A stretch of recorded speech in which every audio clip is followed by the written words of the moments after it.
நண்பர்களே, இன்று பிப்ரவரி மாதம் 5ஆம் தேதி லண்டனில் இப்பொழுது நேரம் 2:10 சப்ஸ்கிரைப் செய்யாத அன்பர்கள் தயவு செய்து சப்ஸ்கிரைப் செய்துவிட்டு பாருங்கள். லைக் பட்டன் அமுத்துங்கோ. அதுக்கு பிறகு ஹைப் என்ற ஒரு விஷயம் வரும், அதையும் அழுத்தி விடுங்க. உங்களுக்கு உடனடியாக செய்திகள் வந்து சேரும். இன்று முக்கியமாக பார்க்க வேண்டிய ஒரு செய்தி என்னென்னா, யூகேல வந்து ஆபரேஷன் ஈக்வாலிஸ் என்கின்ற ஒரு ஆபரேஷனை வந்து தற்பொழுது அமலாக்க துறை தற்பொழுது அமுல்படுத்தி கொண்டிருக்கிறது. போலீசார், இமிகிரேஷன் என்போர்ஸ்மெண்ட் எல்லோரும் சேர்ந்து இந்த ஆபரேஷன் ஈக்வலிஸ் என்கின்ற இந்த ஆபரேஷனை தற்பொழுது அமுலாக்கி கொண்டிருக்கின்றார்கள். சட்டவிரோதமாக நாடு தழுவிய அளவில் இமிகிரண்டை அகற்றுவதன் மூலம் பல கைதுகள் தற்பொழுது நடந்திருக்கின்றன. அதான் அகற்றுவதற்காக பல கைதுகள் நடந்திருக்கின்றன. ஒவ்வொரு நாளும் நூற்றுக்கணக்கானவர்கள் கைது செய்யப்படுகின்றார்கள். இப்ப கிட்டத்தட்ட 170 பேர் நேற்று கைது செய்யப்பட்டிருக்கிறார்கள். இந்த கைதுகள் மூலம் அகதிகளை நாட்டிலிருந்து துரத்துவது என்கின்ற முக்கியமான ஒரு பிரச்சனை இருக்கிறது. இப்ப அடுத்த எலெக்ஷனுக்கு முதல்ல இந்த அகதி பிரச்சனையை தீர்க்க வேண்டும் என்று லேபர் கட்சி தற்பொழுது முயற்சித்துக் கொண்டிருக்கிறது. உள்துறை அலுவலகத்தின் குடிவரவு அமுலாக்க குழுக்கள் இந்த ஆபரேஷன் ஈக்வலிஸ் என்கின்ற நடவடிக்கை பிரிட்டன் முழுவதிலும் தற்பொழுது அமுல்படுத்தி இருக்கின்றார்கள். சட்டவிரோதமாக தங்கி இருப்பவர்கள், சட்டவிரோதமாக வேலை செய்பவர்கள், அவர்களை பிரிட்டனிலிருந்து அகற்றுவதுதான் அவர்களுடைய முக்கியமான நோக்கம். கிட்டத்தட்ட ஒவ்வொரு நாளும் நேற்று மட்டும் கடந்த 7 நாட்களில் மட்டும் 171 பேர் கைது செய்யப்பட்டிருக்கின்றார்கள். அதுல 60 பேர் இங்கிலாந்துல இருந்து வெளியேற்றப்பட்டிருக்கின்றார்கள். குடியேற்ற குடியகல்வு அதிகாரிகள் நாடு முழுவதிலும், இமிகிரேஷன் என்போர்ஸ்மெண்ட் நாடு முழுவதிலும் உள்ள கிராமங்கள், நகரங்கள் மற்றும் ஹை ஸ்ட்ரீட்டுகள் எல்லா இடங்களிலும் அகதிகளை தடுத்து நிறுத்தி அவர்களுடைய பிங்கர் பிரிண்டை வைக்க சொல்லி கேட்கின்றார்கள். பல போட்டோக்கள் வெளிவந்த வண்ணம் இருக்கின்றன. சட்டவிரோதமாக வேலை செய்வதாக கண்டறியப்பட்டவர்கள் சம்பவ இடத்திலேயே அவர்கள் கைது செய்யப்பட்டிருக்கின்றார்கள். ஆகவே தொடர்ச்சியாக என சட்டவிரோதமாக வேலை செய்வது மற்றும் இங்கு சட்டவிரோதமாக தங்கி இருப்பது, இப்ப அகதிகள் விசா முடிந்த பிறகு தங்கி இருப்பவர்கள் தொடர்ச்சியாக கைது செய்யப்பட்டிருக்கிறார்கள். கிட்டத்தட்ட 11,000க்கும் மேற்பட்டவர்கள் கைது செய்யப்பட்டுள்ளதாக தற்பொழுது புள்ளி விவரங்கள் தெரிவிக்கின்றன. என்னன்னா, இப்ப நைஜல் ஃபராஜ் போன்ற ரிஃபார்ம் கட்சியினர் தொடர்ச்சியாக, அந்த செய்தியை நான் பின்னால சொல்றேன், தொடர்ச்சியாக இங்கே லேபர் கட்சி அரசாங்கத்துக்கு அழுத்தம் கொடுத்து வருகின்றார்கள். இப்ப யோசிக்கின்றார்கள், அடுத்த முறை லேபர் கட்சி தோற்றுவிடுமோ என்று யோசிக்கின்றார்கள். அது மட்டுமல்ல, இப்ப தற்செயலா வந்தாலும் கூட கோலிஷன் கவர்மெண்ட் தான் வரப்போகுது. ஒரு தனி பெரும்பான்மை இவர்களால் இந்த முறை பெற்றுக்கொண்டது மாதிரி பெற்றுக்கொள்ள முடியாது. இப்ப ILR பிரச்சனையே லேபர் கட்சிக்கு உள்ளேயே 2 பிரிவுகள் ஏற்பட்டிருக்கின்றன. ஒரு பிரிவு சொல்லுது 5 வருடத்துக்கு வந்தவர்களுக்கு 5 வருடத்துக்குள் ILR கொடுக்கணும், இன்டெஃபினைட் லீவ் டு ரிமைன் கொடுக்க சொல்லி. இன்னொரு சாரார், இப்ப ஷபானா மஹமூத் போன்றவர்கள் சொல்கின்றார்கள், இல்ல ILR கொடுத்தோன்னா அவங்க பெனிஃபிட்டுக்கு வந்து விடுவார்கள், ஆகவே மிகப்பெரிய கஷ்டமாக இருக்குது என்று சொல்லி அவர்கள் சொல்கின்றார்கள். ஆகவே அகதிகள் பிரச்சனை ஒரு முக்கியமான பிரச்சனையாக அடுத்த எலெக்ஷன்ல எதிரொலிக்கும் என்பதில் மாற்று கருத்தில்லை.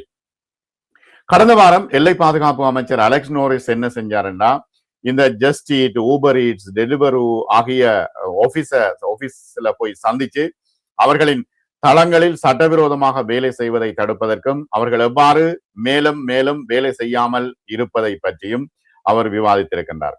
ஆகவே சட்டவிரோதமாக இங்கு தங்கி இருப்பவர்களை உடனடியாக பிடித்து அனுப்புகின்ற விஷயங்கள் நடந்துட்டு இருக்கு. அது மட்டுமல்ல, அவர்கள் வந்து என்ன செய்யறாங்கன்னா, இப்ப ரோட்ல செக் பண்ற நேரம் போலீசார் வந்து ஃபேஸ் ரெகக்னைசேஷன் ஒரு லேப்டாப், ஒரு ஐபேட் மாதிரி ஒன்று வச்சிருக்கிறார்கள். அதுல ஃபேஸை வந்து பிடிச்ச உடனே முழு டீட்டெயில்ஸும் அவர்களுடைய முழு வரலாறும் வந்துவிடும். பிங்கர் பிரிண்டை வைத்து பார்க்கின்றார்கள் எல்லா இடங்களும். ஆகவே இந்த நடவடிக்கைகள், இந்த புதிய நடவடிக்கைகள் பிரிட்டனின் சட்டவிரோத இடம்பெயர்வை தடுப்பதற்கான ஷபானா மஹமூத்தின் விரிவான சீர்திருத்தங்களின் ஒரு பகுதி. இனிவரும் நாட்களில் அதிகமான நாடு கடத்தல்கள் இருக்கும் என்று இப்பொழுது ஷபானா மஹமூத் தெரிவித்திருக்கின்றார். என்னன்னா, இப்ப ரிஃபார்ம் கட்சியினுடைய நெருக்கடியை இவர்களால் தாங்க முடியாமல் இருக்கிறது. எப்படியாவது இந்த அகதிகள் பிரச்சனையை தீர்த்தாத்தான் அடுத்த தேர்தலில் 2029 தேர்தல் வரப்போகுது. 2029 வெற்றி பெறக்கூடியதாக இருக்குமான்னு கேட்டால் அதுவும் இப்பொழுது மிகப்பெரிய கேள்விக்குறியாக இருக்கிறது. ரிஃபார்ம் என்ன சொல்லுதுன்னா, ரிஃபார்ம் யூகே என்ன சொல்லுதுன்னா, 5 ஆண்டுகளுக்கு பிறகு இங்கிலாந்தில் நிரந்தர குடியேற்றத்துக்கு தகுதி பெறுவதற்கான புலம்பெயர்ந்தோரின் உரிமையை முழுமையாக ரத்து செய்வோம் அடுத்த தேர்தலில் கட்சி வெற்றி பெற்றால் என்று இப்பொழுதே சொல்லிக் கொண்டிருக்கின்றார்கள். இந்த திட்டங்களின் கீழ் புலம்பெயர்ந்தோர் கடுமையான விதிகளுடன் புதிய விசாக்களுக்கு மீண்டும் விண்ணப்பிக்க வேண்டும். இப்ப என்னன்னா, ரிஃபார்ம் யூகே சொல்கிறது, இனிமேல் ILR-ஐ நாங்கள் ரத்து செய்து விடுவோம். ஏன்னா வாங்கோ, இருங்கோ, வேலை செய்யுங்கோ, போங்கோ என்ற விஷயங்கள் தான் அவர்கள் சொல்கின்றார்கள். பிரிட்டிஷ் குடிமக்களை தவிர வேறு யாரும் பெனிஃபிட் எடுக்க இயலாது, பணம் பெற முடியாது என்று தடுக்கவும் திட்டமிட்டுள்ளதாக ரிஃபார்ம் யூகே தெரிவித்திருக்கிறது. பல தசாப்தங்களாக அவர்களின் திட்டங்கள் 234 பில்லியன் பவுண்ட்ஸ்களை சேமிக்கக்கூடியதாக இருக்கும் என்று அவர்கள் சொல்கின்றார்கள். ஆனால் தற்பொழுது இருக்கின்ற சூழ்நிலையில் இப்ப நைஜல் ஃபராஜ் சொல்றார், உலகின் உணவு வங்கியாக நாங்கள் இருக்க தயாராக இல்லை, எனவே அகதிகளை அனுப்புங்க என்று சொல்லிக் கொண்டிருக்கின்றார். புலம்பெயர்ந்தோரின் நலத்திட்டங்கள் ஏன் அவர்களுக்கு நாங்கள் செலவழிக்க வேண்டும் என்று அவர் சொல்கின்றார். உலகம் முழுவதிலும் இருந்து வரும் மக்களுக்கு நாங்கள் ஃப்ரீயாக நலன்புரி சலுகைகளை வழங்குவது எங்களுடைய நோக்கம் அல்ல. நாங்கள் அவர்களை நிச்சயமாக அனுப்ப போகின்றோம். யூகேயில் நிரந்தரமாக வாழ, படிக்க மற்றும் வேலை செய்ய உரிமை இருக்கிறது. ஆனால் டாக்ஸ் கட்டி கொண்டு இருங்கோ, நீங்கள் பெனிஃபிட் எடுக்காதீங்க கொண்டு அவர்கள் சொல்கின்றார்கள்.